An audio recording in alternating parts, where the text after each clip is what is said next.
Current limitations of the Voyagers.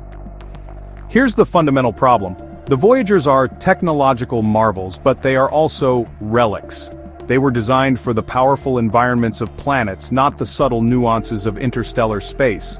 Their magnetometers, for example, were built to measure the powerful magnetic fields of gas giants, not the faint, tenuous fields between the stars. Their cosmic ray subsystem can detect energetic particles, but it lacks the sophistication to distinguish between different heavy elements with the precision a modern instrument could, which is critical for understanding the origin of these rays. Furthermore, their power source, which uses heat from decaying plutonium-238, is fading.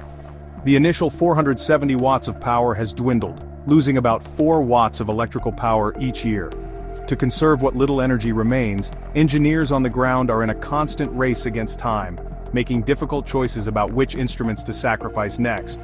Their data trickles home to the deep space network at a mere 160 bits per second, meaning it would take over a week to send a single low-resolution photo. The signal is now so faint, billions of times weaker than a watch battery, that it requires the world's most sensitive radio antennas just to hear it.